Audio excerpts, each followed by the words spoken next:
Hello, welcome in on this Thursday night. I'm Owen Evans. I've got Jake Anderson alongside me, and we've got a Phoenix Rising game to preview coming up this weekend. It's the PHNX Rising podcast. I've already mentioned it, but Jake, how you doing there, mate? Good. How are you doing, though? Good to see you I, back in Arizona.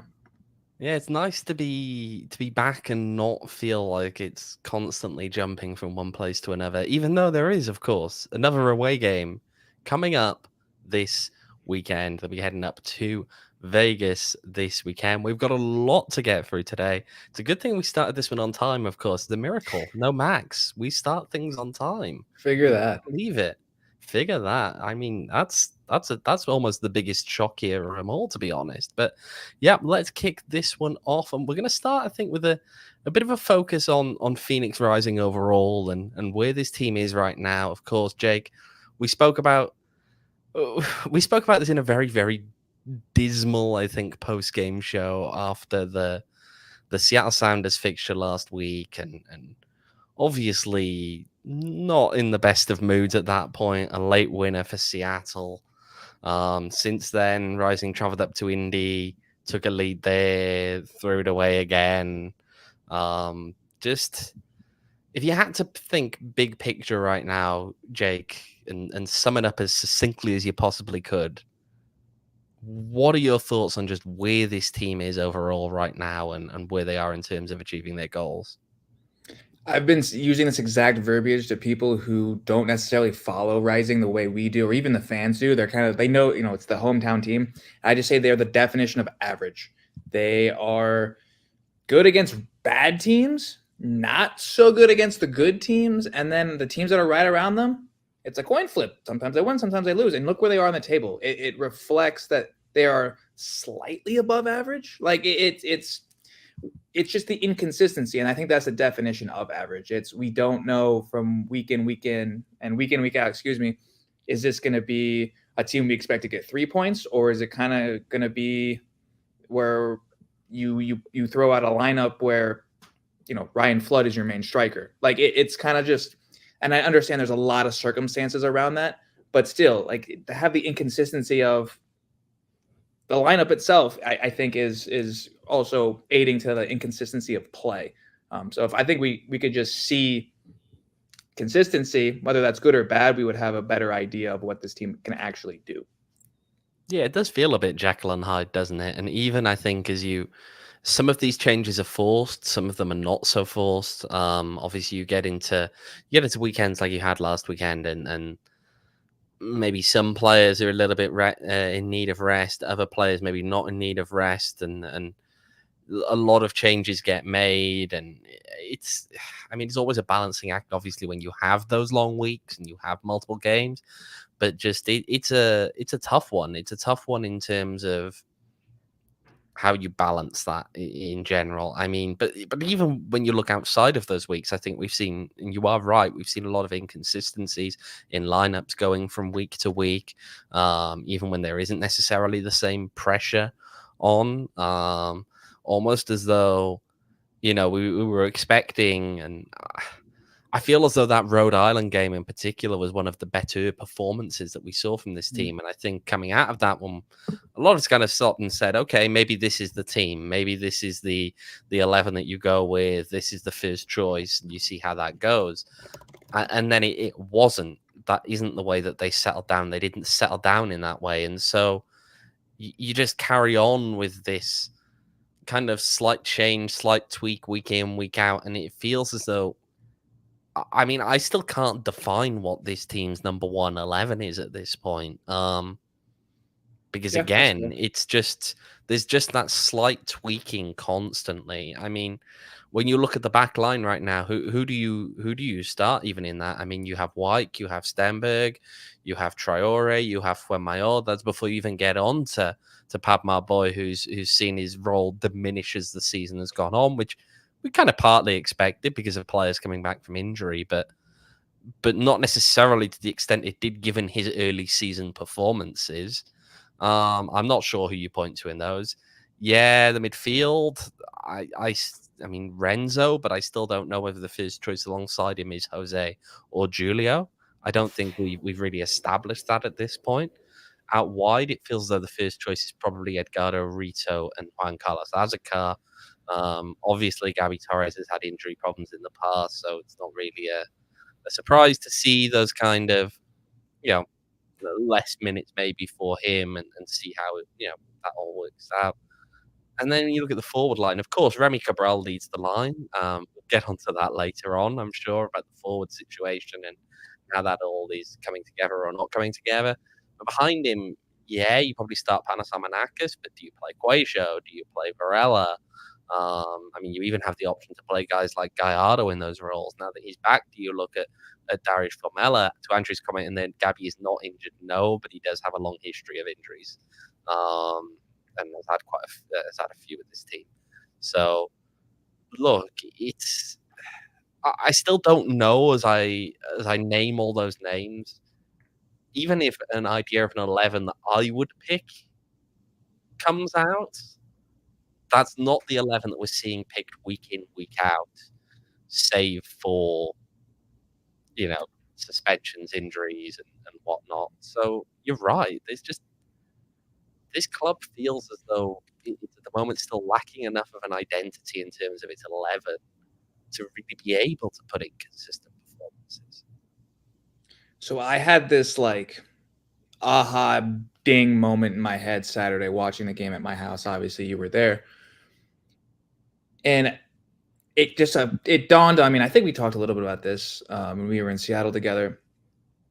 This team hasn't replaced Carlos Harvey, and I don't think you can. Like, he's just the type of player he is does not exist everywhere. There's a reason why he went to the MLS. Like, I'm just for big names, for players that do what he did, think about, N'Golo Kante. Look what happened to Chelsea after he left. You look at Raja Nangolan for Roma, similar. You look at Gennaro Gattuso, if you want to talk about an old player back for Italy and Milan, 20 years ago. Guys that do all the running. They do all the dirty work for the midfield. So the likes of a Panos, the likes of a Fede, Quajo, don't have to come back as deep. It is something I have noticed since preseason that those attacking players, I've watched Panos cross midfield just to get the ball. Now, if you're an outlet pass on the counter from a corner, that's just positioning.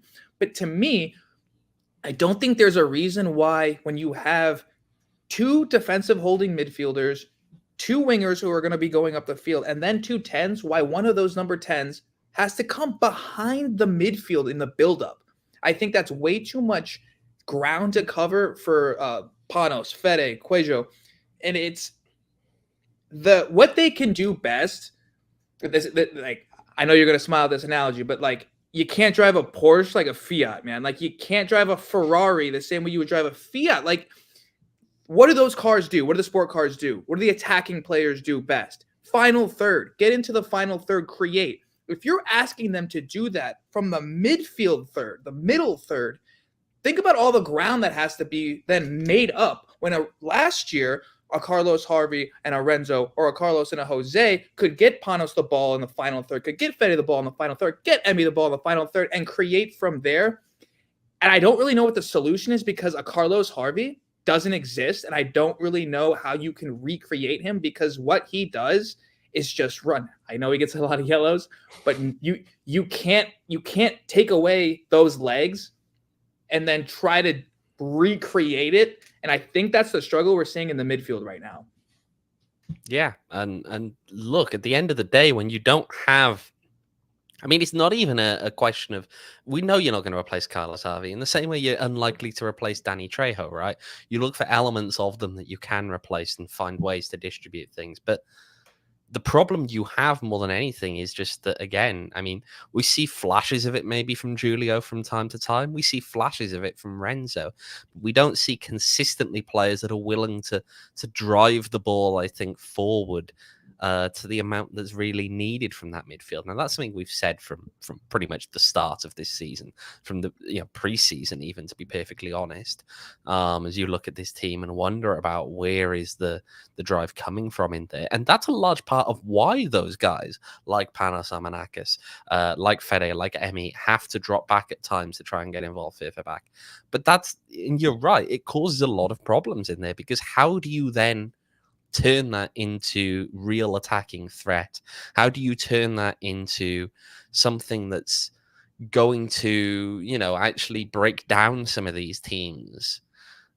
Because in an ideal world, you want Panos to be further up the field and ready to put that final ball through. And if he has to drop into his own half to try and collect the ball and push it How forward, many shots that's does he not gonna. have this year? That's a really good Like, question.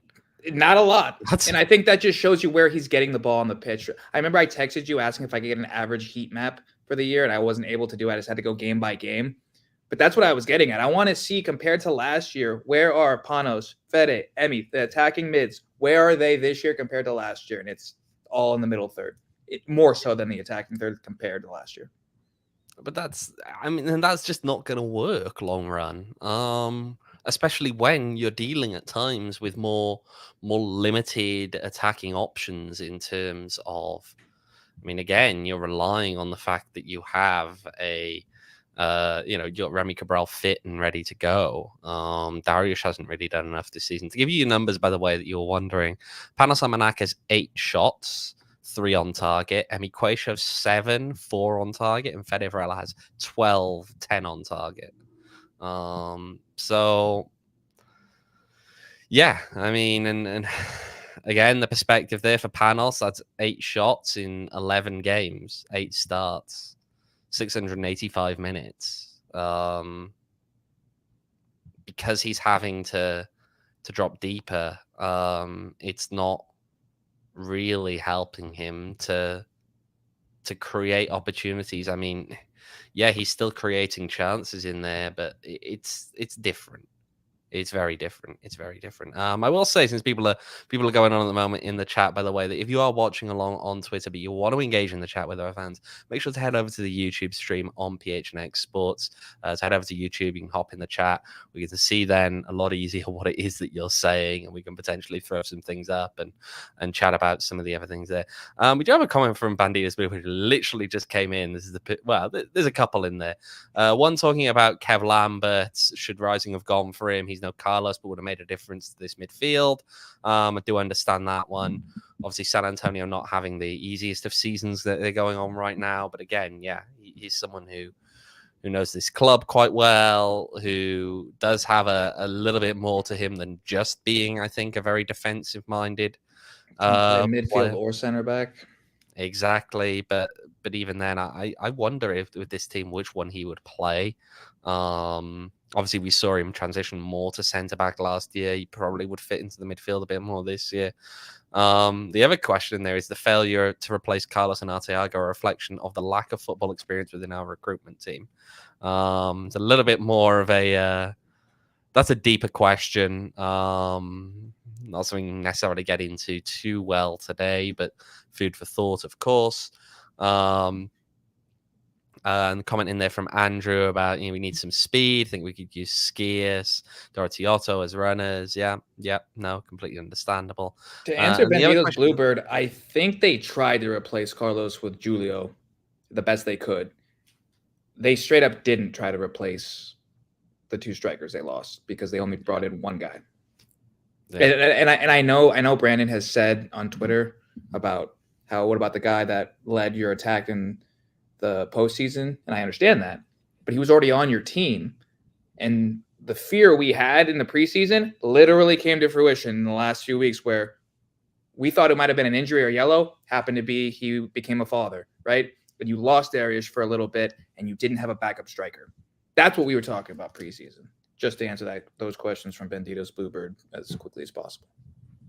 Yeah. And since people are questioning now, about that number 9 role, and we got Andrew there saying as well, need a proper number 9 to put less pressure on Cabral, so he has free space to counter. I'm gonna bring this one up now, and this is from today's press conference with Rising head coach Danny Stone, and I asked him a little bit about, are the team, especially given I think what we've seen in recent weeks when Darius was away. He is back now, by the way.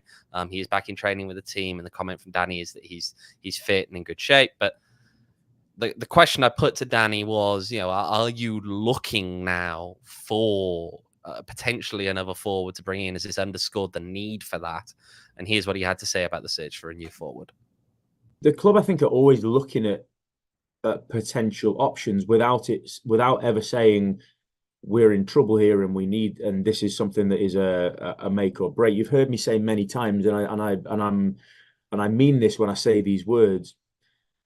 Whether it's Darius playing or it's Remy playing or it's Ryan been playing on a couple of occasions, I still have confidence in the team to play well and to get a result. And I say that without any naivety. Of course, I recognise that strikers and number nines and players that are specific to those profiles are of course important. But it also doesn't put me in any state of panic. And as seasons go, every club develops their team, and every club, sort of recognizes areas where they might want to improve, areas where clubs will contact each other regularly during a season, and there's all sorts of conversations go on about players that sometimes move somewhere and very often don't. And so, when I say the club are looking at options, that is a normal thing for the season, not specific to the situation that you just asked me about, Owen. It's more of a normal thing where it is, it's important, and it happens year in, year out, that every club in the league is always looking at options and always looking at how their playing squad develops, and obviously fielding conversations from other clubs depending on who's perhaps looking for what. So this happens. This is not specific to our number 9 position. This is something that happens always every season. So we're in that same boat as everybody else. But again, we put a team out this weekend that I have more than enough confidence goes and puts on a good display and wins again. So yeah, I think the easiest way of summarizing that one overall is yes, they are looking at potentially adding someone else in there, but of course with the caveat that they're not framing that in the sense that they feel the need to necessarily, and the current players are good enough. Which I'll say this, right? I think if Remy Cabral is fit and stays out of suspension issues and manages to play well on form, but not well enough on form, that he gets recalled and gets attention from his parent club about going back. Colorado Rapids, of course, losing yesterday to Houston Dynamo, which were led by, in that game, acting head coach Juan Guerra, because Ben Olsen was out suspended for yellow cards.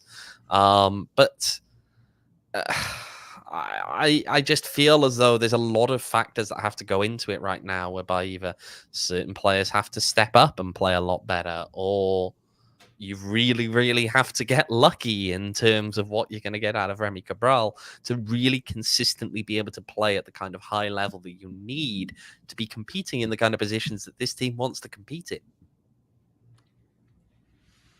Do you think they experiment at all with the formation again?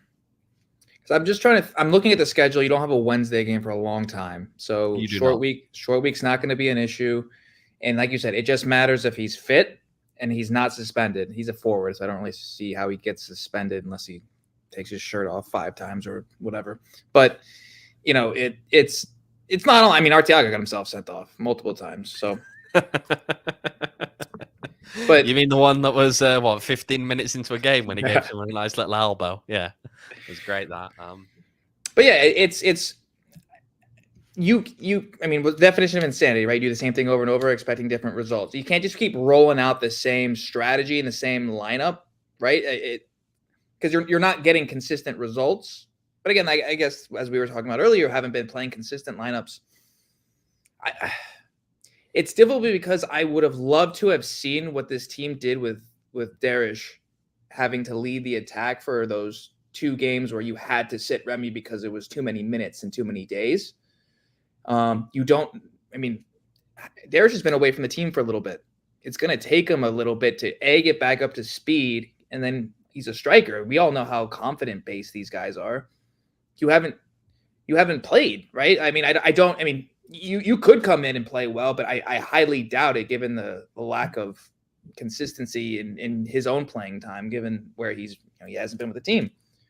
From a forward perspective, you have to roll with Remy. He's your leading goal scorer. He's the only guy who's consistently putting the ball in the back of the net.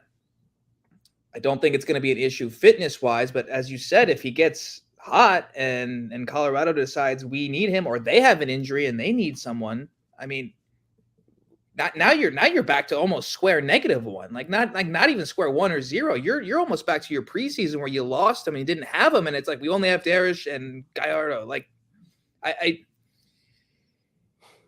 I don't know what the solution is, because if you look at it from a player's perspective, why would I want to come play for you if I know you have a starting number 9 that may or may not get recalled, and then you have a backup as well? So now I have to compete for playing time.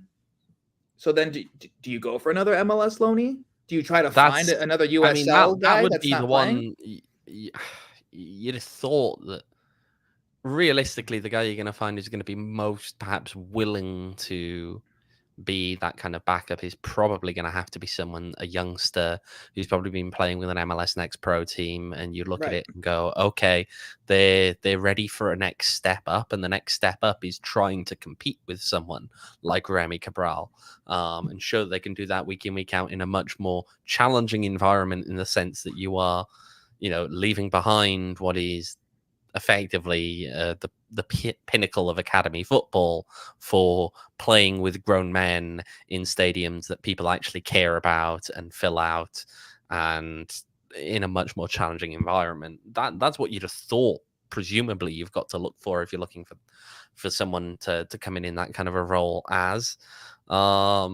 But maybe there are other people on the radar. It's a complicated one, the transfer market. It's never quite as straightforward as we all sometimes like to think it is, and you end up with people having a lot of different reasons as well.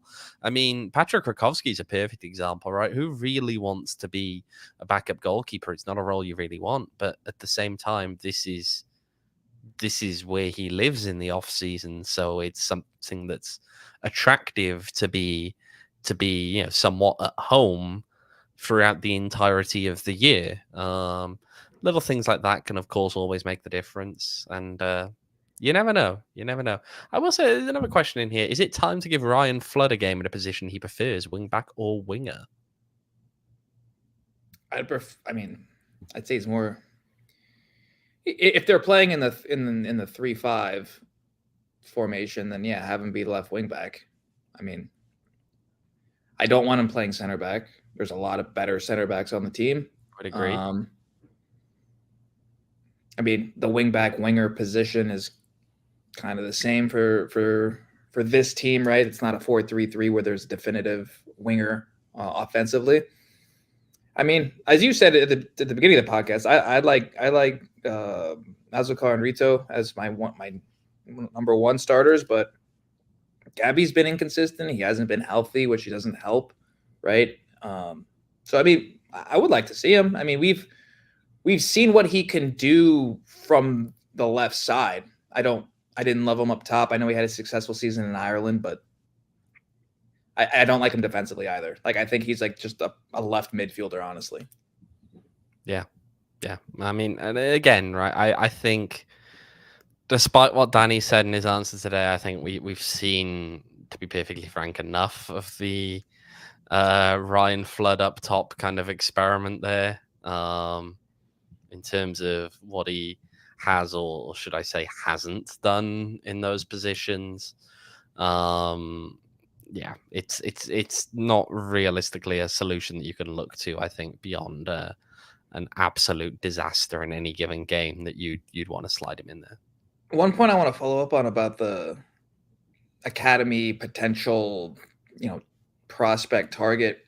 This team has shown, right, in the past, they will always side with experience over youth. And I think we blatantly see that with Wyke and Pat Maboy.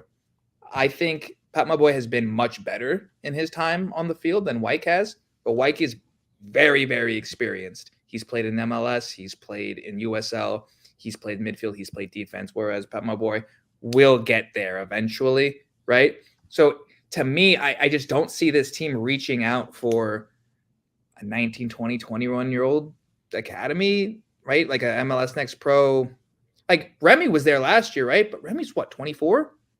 Like Remy's not. He's older than, yeah. Right. Like he's not.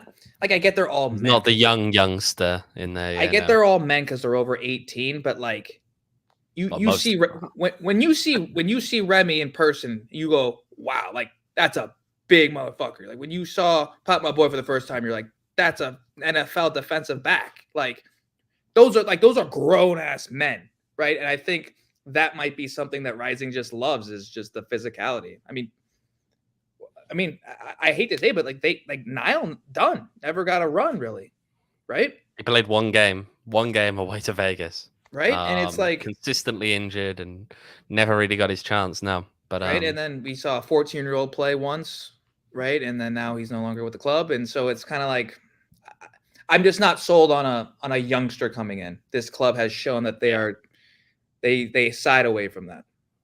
Yeah, well, we're gonna have to move on shortly on this one, but I will bring up one other thing just from the press conference today in terms of looking inside Rising's camp, and that is a little bit of conversation we had about obviously coming off of 2 pretty tough losses last week, just mentally where this team is at right now, where the camp's mentality overall is. Let's have a listen to what Danny had to say on that. Yeah, I tell you what I've seen this week is not just this week, but from the moment that the Indy game finished, when we get back in the locker room, from obviously results that have not gone our way, that we're disappointed have not gone our way. There is a strength of mind between the players right now, and a collective, very together group right now, because they feel that they are in a good place in general from a performance point of view. Obviously, always with areas to improve. Nobody's saying for a moment that we're in a perfect place, and nobody's saying for a moment that we don't strive still to be better in lots of areas.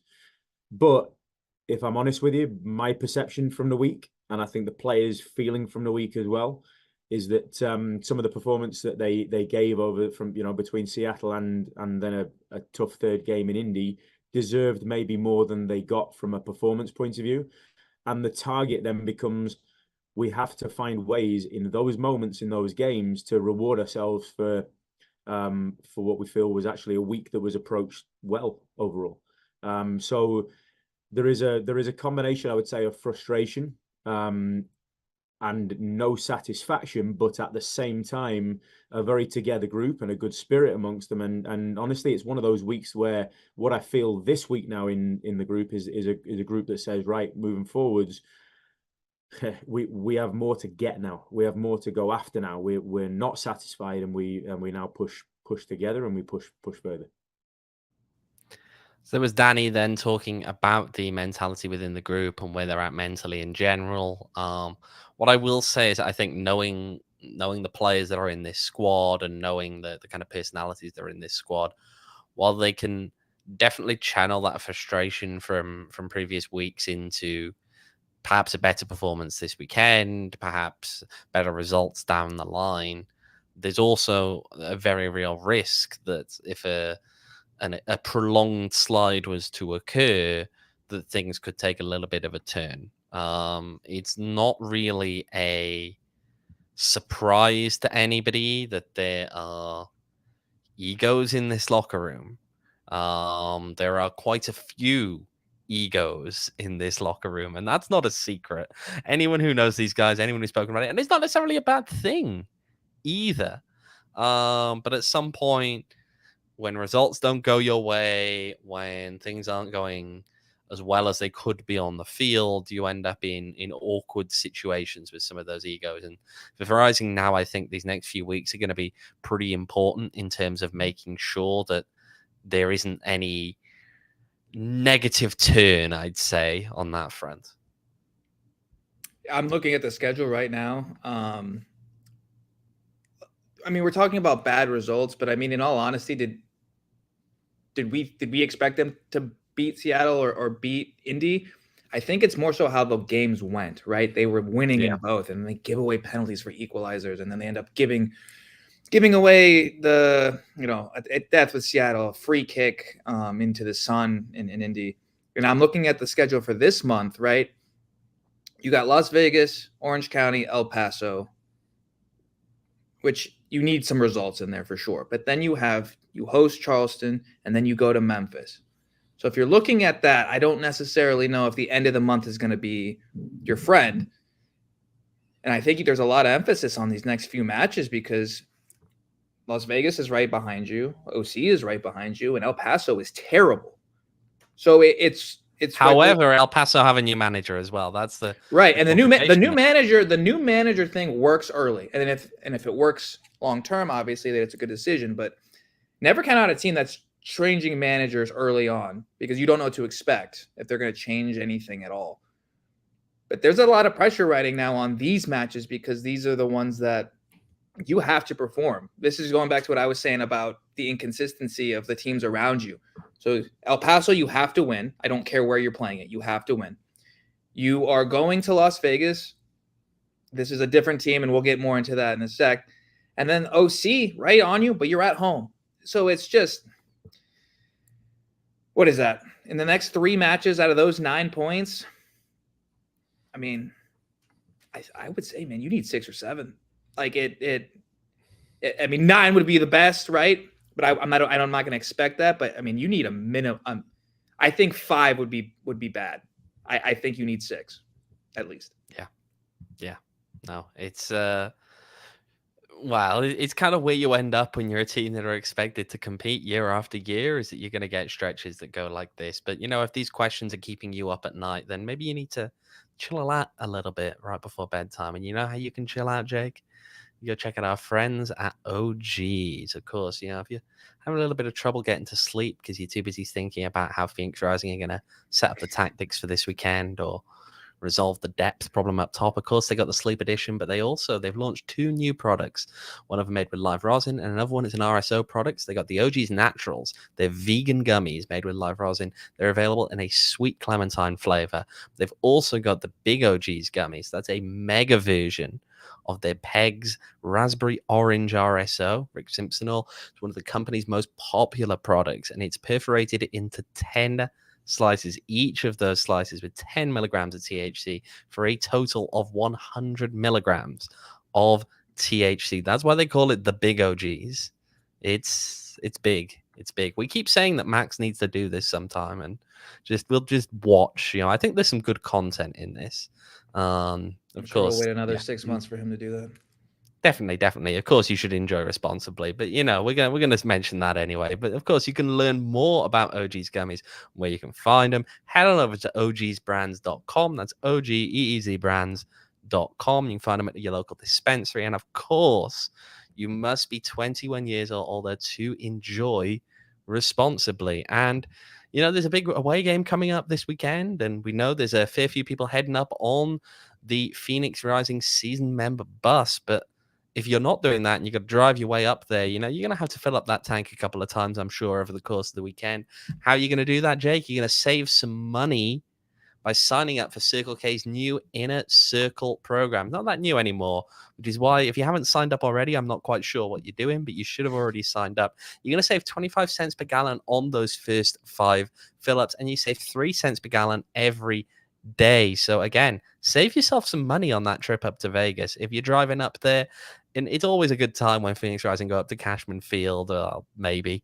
No, it's often not, is it? But hey, you got to manifest good things happening, okay? But if you're going to head up there and enjoy it, make sure to stop in at Circle K. And of course, if you're in the inner circle as well, you get a member exclusive beverage deal as well. You can get an any size Polar Pop or Froster for just 79 cents now through September 3rd at any Arizona location. You'll pass quite a few of them, I'm sure, on your way up to the Nevada border. You can find it in the app under Inner Circle and offers, and you can join the Inner Circle for free if you haven't already done so by downloading the Circle K app today. And of course, terms and conditions apply at participating locations, and visit circlek.com for details. Right, we mentioned there Vegas coming up on the weekend. I did have a chance to hear from Rising coach Danny Stone on some of the bigger picture changes that we've seen from Las Vegas lights this year compared to the lights of old. Let's have a quick listen.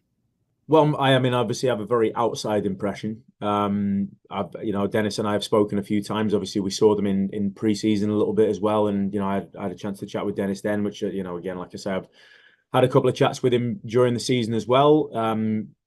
Dennis is a good guy, and he seems like he's doing a very good job with the team, the club as a whole, from an operation point of view. Again, from a very removed outside perspective from what I can see along with anybody else from the outside, it looks like an organization that is moving in the right direction. It's moving in a good direction.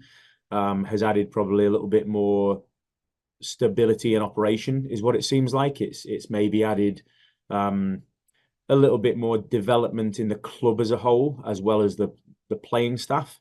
Would be that stadium improvements and and how they operate from a business structure. And again, I'm saying that with a very, very loose knowledge of what they do internally.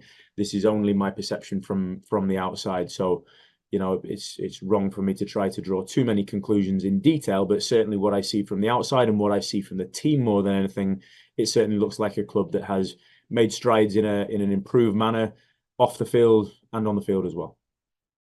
Yeah, this isn't your old Brett Lashbrook Las Vegas Lights anymore. Things have changed. This is Las Vegas Lights under new management. They're now owned. Do they by have a José sign up at Bautista. Cashman under new management? I mean, they should, because They really should. we can remember the old and it wasn't great. Yeah, new ownership there. José Bautista, of course, the very famous baseball player, if you are into that. Joey Bats, baby. Over. Yeah, Joey Bats. He's taken them over up there. On their old former minor league baseball stadium that they play in. Transformed it a little bit, of course. They've got a new stand along the side. So it Looks actually nice. looks now like, I mean, it would look a lot nicer if there were people in there. I mean, it feels like some things never change, right, Jake? Some things never change. Las Vegas Lights, you can do what you like, but hey, it's. I credit Danny, right? He gave the appropriate, they're doing better things response. They couldn't have gotten any worse. Like, it was they were at rock bottom. They couldn't go down. Like, not playing actually might have been an improvement from what the shit show that they kept playing up there. I think the only thing they could have done that would have actually made it worse would have been if they put the llama on the pitch to actually play. Like, that's about the only way they could have gone down from there, from the point that they were at. It was a joke. Kiddie pools, corner. My favorite's the Calistri cornhole celebration. I'll never forget that. Oh yeah, Manuel Madrid hurt himself on the pitch side mattresses. Yeah, he did. Yeah, oh yeah, he did. I mean, I've seen cars parked pitch side, confetti, in-game MC, water balloon fight at halftime on the field, which they then had to come out and play on in the second half. So many things. We don't fully know what the experience is going to be like, obviously. Heading up there, I know that some people in Vegas were describing it as a bit more boring, which, wow, I'll take it. They miss the old. Apparently so. I mean, it's not like the product on the pitch. I guess the product on the pitch couldn't have gotten that much worse, right? I mean, they were always bottom of the barrel. Have they ever made the playoffs? They've never made the playoffs. Right. So I mean, what are they in, like 10th place now? They're like a couple points out. They are, but I mean, this is very early days, of course. Right. But they're not bottom of the barrel. They had some early success. They kind of been struggling lately. But at the end of the day, if you look at this, is a possession-based Las Vegas, and I never thought I would ever say that in my entire life. Like, all we ever saw was Cal Jennings and Danny Trejo and counterattacks. That was Vegas. That was the only time and the only thing they ever did. And now, I'm really curious to see how this game pans out. I mean, Rising, I know they won there last year, but they struggled mightily. They have struggled at Cashman Field for a long time. It's never the gimme. I mean, hell, Vegas beat you at home last year, 1-0. Yeah. Right? So we know the history of this club, these two teams. The form doesn't matter, right? Rising, remember when they lost 5-2 in 2018? Like, that was the 2018 season that they went to the final, and yet you showed up to Cashman Field and got absolutely demolished. So I think that this actually will go well for Phoenix Rising in terms of you're going into this game not thinking Las Vegas is the same Las Vegas they've always been, right? And I'm not saying that Rising has an issue of playing down to competition, but from a mentality standpoint, a coaching standpoint, the leaders in that locker room, I mean, hell, Solo's going to be on the other side of the field from you. He hasn't been consistently playing, so I'm not really sure if he will start or not. But still, like, there's some talent over there. They're not as bad as they used to be. They have a whole new setup. This is, I mean, as the pod says, New Vegas. Yeah, it is. It is. It's a complete new era there. You mentioned, of course, Solomon Asante with Las Vegas Lights. He's been inconsistent, I think, is the best way to describe, which is kind of what you'd expect, right? He is starting to get on. And knowing the kind of player that he was, those, a history of injuries and everything can kind of really impact you and slow you down and change up how you play. You still see those flashes, though. He's not completely changed from the Solomon Asante of old. You'll see it in moments. You'll see that moment where it's just everything clicks in his head and the body follows suit and it works. And it looks like the Solo of old. Now, they've got some other important players in there as well, of course. At the moment, the leading scorer for them, Valentin Noel. They've got their own French leading scorer on this team, appears to be a trend. But he's put up 5 so far this year. He's someone who I know. They went in to the season. And of course, him coming over from Austin 2. Was someone that I'd heard some reasonable things about coming across from Austin too, and seems to have been really settling in quite well for them there. One of the guys who you play him out wide can cause some danger from wide areas. You've got Sean Smart in there, who, if they look, especially if they're looking for maybe some overloads, overlaps, all that kind of stuff, see what he can do, and it'll be interesting to see what he's able to do in this team, in this game. I mean, the description of what I've heard is their last few games, they've kind of switched to a 4-2-4 kind of look. Again, right, this is a team that they're quite new in the sense of everything has been pulled together relatively late. It's worth noting that, of course, under the new ownership, they've completely reinvented themselves pretty much. And that includes completely gutting on the field, change of the coach, all that kind of stuff. There is another former Phoenix Rising player in there that may have gone under the radar a little bit. Hayden Sargis. Ooh. I haven't heard that name in years. It's been a while. 2022. He came in, of course, on loan from DC United. At the very end of that season, playing against Oakland Roots in the home game, and played through the end of the season at that point. But yeah, he's currently with Vegas. Been on the bench these last few weeks, but yeah, it's an interesting one to see him added to that list as well. How much did he play for Phoenix in that year? Do you remember? I believe it was. I've got it here. 7 games. 7 sounds about right. I remember he came in from DC, but it was like he never really. Well, it was right at the end of the season when pretty much everything was kind of over. And I think this team was mostly going through the motions. He came in like a little bit after Gabby Torres links up with this team, and so it's all kind of around about that time. Obviously, one of them leaves much more of an impression and ends up scoring multiple goals, coming back. Yeah, it's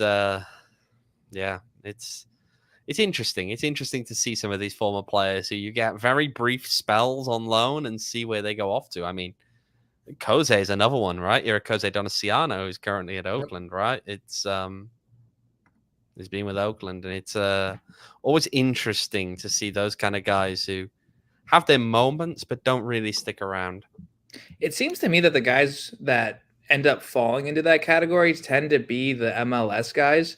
It doesn't quite work out at the top level. Try to reinvent yourself or get back to that form in a lower level, and I don't know if it's because teams, whether it's their networking, whether it's you see that an MLS team played you, took a chance on you, you had the experience, right? I feel like those are the guys that tend to get the multiple chances throughout USL. And we see, these journeymen, so to speak. Yeah, and they do become that kind of journeyman, right? So, Jake, if we're looking at this now, what would you say your top keys for this match, do you think, from Phoenix Rising's perspective? Top keys? I mean, it's going to be interesting because both teams are going to want the ball, and it's difficult to know who's going to control the game when both teams want to. If they play a 4-2-4, which I could imagine turns more into a 4-4-2, even then, Rising mathematically has more numbers in the midfield, and they should be able to control the game. But I mean, if you look at who Vegas has played, they dominate the possession, or it's 55% them, even against a Louisville, right? Like a team who's really good. And I know they got demolished by Charleston, but that was on the road. They tied Louisville 2-2 at home.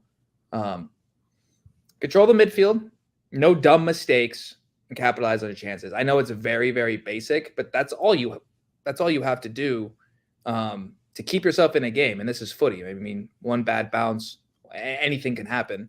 I think this isn't a game where you have to really get into the tactics of it. I think it's very straightforward. I think Rising has the ability and the talent to win, but which performance are we going to get? Are we going to get the one that's together and all moving together in one motion, or are we going to get the one that's just all over the place and then some guys try to do too much and then try to play hero ball, to use a basketball term? Yeah, that's the question, isn't it? That's the question. All right, Jake, score prediction. Did Darish and Panos make another bet? Because if they did, I'm taking Rising to win. Okay. If they didn't make the bet, God, they should win this game, but it's Vegas.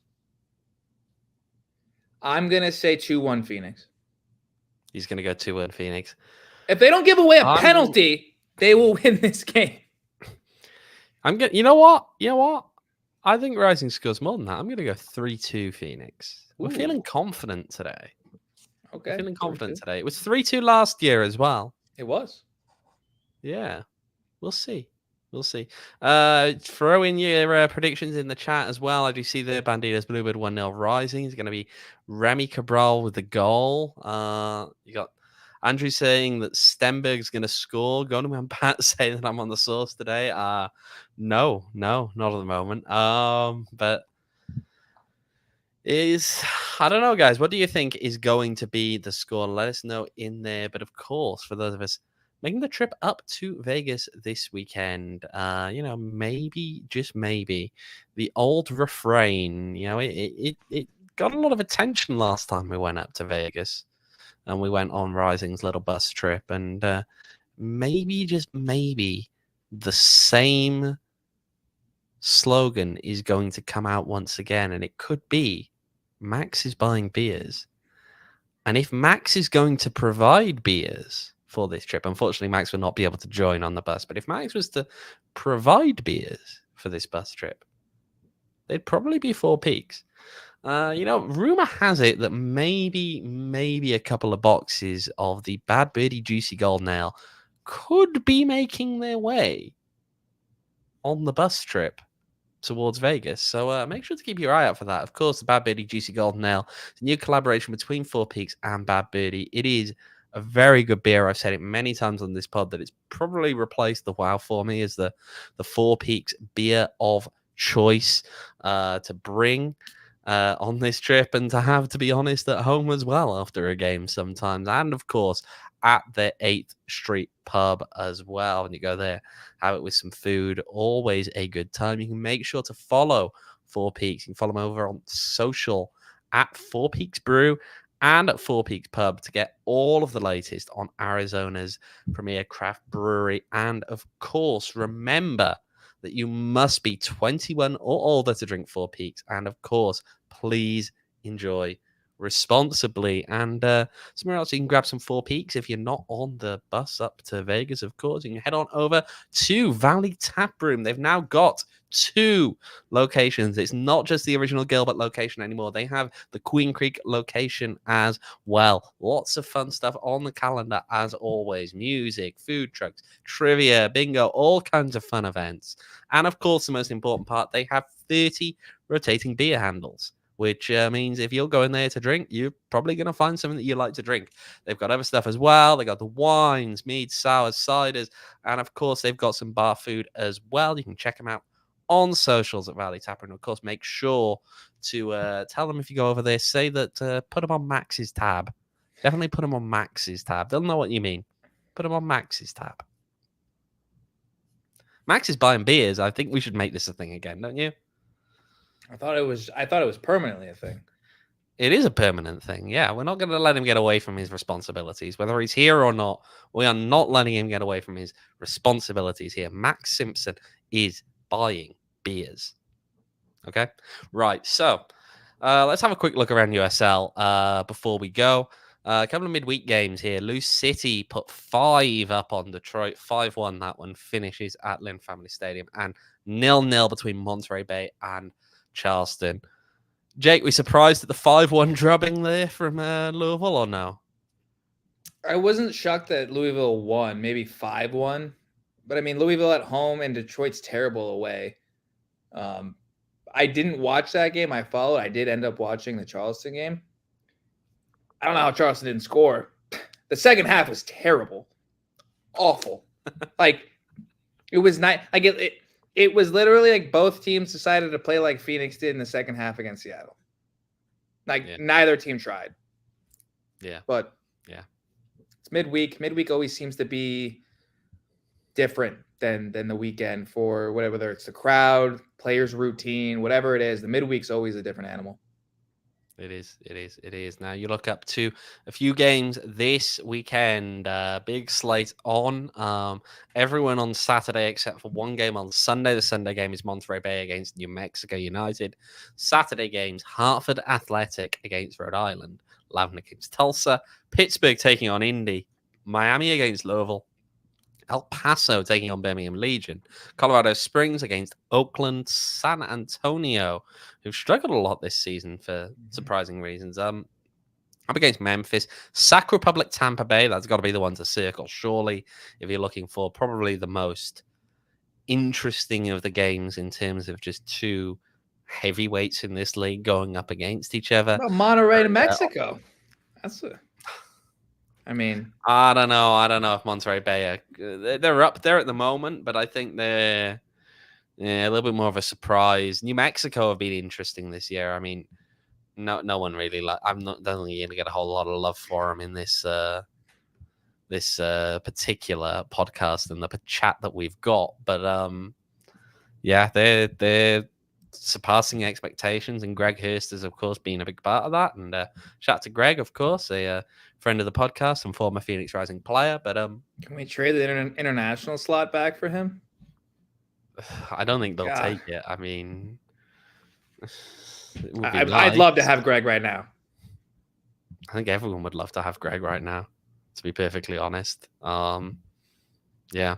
One other bit of news there, USL wise, of course, Rising against Colorado Springs Switchbacks in August that was supposed to be on CBS. We're told for technical reasons that one's been pulled from CBS, so it will not be now. Technical for who? On don't ask. I don't have answers for that one. But at the same time, that game, which was originally slated for a 2:00 kickoff local time there, so 1:00 here in Arizona. Sources telling us that game is likely to be moved to much later in the evening now. So if you are planning a trip up to Colorado Springs and you are eyeing, with that early kickoff, maybe getting a flight back after the game, don't do it. Don't do it. Okay? Just play it safe. Come back the next day.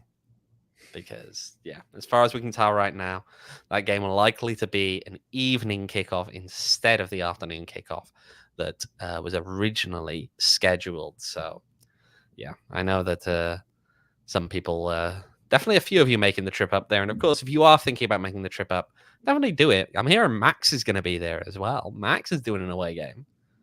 We're going to have the full crew there. I'm going to be there. Max is going to be there. The Stat Lackey's going to be there. Wow. We may even manage to get Emma to come along as well. We're going to try. Oh, wow. I know. We'll get the whole gang together. Big Emma you, Clark. Jay. When is it? August 3rd? Yeah. Well, technically the following week is what I was worried about. Maybe. We'll see. You gotta come through, guys. Come through. Come on. We're just in Seattle. In Colorado Springs. Yeah. Where was Max? It's a great question. Well, Max will be on the post-game show coming up this Saturday, of course, which will be our next episode of the PHNX Rising podcast. Until then, I will say this. If you haven't already, make sure to go check out, maybe become a diehard as well. You can go over to gophnx.com, find out more about becoming a diehard. Of course, it unlocks all of our written content online, also gets you all of the kind of fun stuff there. You get your choice of shirt or hat from the PHNX locker every year at renewal, including that first year. You get access to our members only Discord, which is a whole other platform you can use to both bully Max and all kind of fun things like that. I know people have really used that back in the day a lot when Max was kind of ducking his tattoo responsibilities. They used that Discord a lot to remind him of what he had promised the people. And you can get in there, of course, if you become a diehard. You also get 20% off all of our events and all of our merch. No ads on the website, and a few bits of member-only merch in there as well that are exclusive to diehards. And of course, you get your physical diehard cards. So make sure to go check that out. Of course, go over to GoPHNX. You can join the best sports fans in the city and become a diehard today. But yeah, until then, Jake, it's been good to have you on here, mate. Yeah, man. Thanks for having me. Yeah, it's always good to have a little rant, as we love sometimes, about this club and the many things that we've seen over the years, and specifically what's going on right now. But also have a little bit of a rant about Las Vegas, which I know you've had the misfortune of experiencing along as well. I wish I wish some of my rants could be on camera, in all honesty. Specifically about Las Vegas. Well, there you have it. Rumor has it you gotta find Jake at some point this weekend if you're not making the trip up. Provide him with an unnamed rum, with an unnamed mixer, and maybe, just maybe, he'll spill some of the things that he's really thinking. But we'll see you after the game, of course, on Saturday for the PHNX Rising post-game show. You can follow along on Twitter, PHNX__rising, because double the underscores, double the drinks you got to buy Jake to get him to spill what he's thinking right now. But, maybe it'll be worth it, to be fair. Put him on Max's tab. Put him on Max's tab. That's the way we do it. That's the way we do it. You can follow myself at OJ Evans 18. Follow Jake at JWA1994. You can follow our producer, our lovely producer, Jacob Franklin. Do I do a Max style? No, we're not going to do a Max style. Jacob_Franklin 4, I believe. You can follow Max if you want. Max is on Twitter as well, I hear. He's at Max David Simpson. So you can go follow him and remind him, of course, that he is buying beers this weekend. And we'll see you this weekend. If you're making the trip up to Vegas, make sure to say hi. If not, make sure to pop in on the post-game show after the final whistle. We'll have the first reaction from Danny Stone. Until then, goodbye. When you're ready to say cheers, don't forget Max is buying beers. We all silly like the mayor.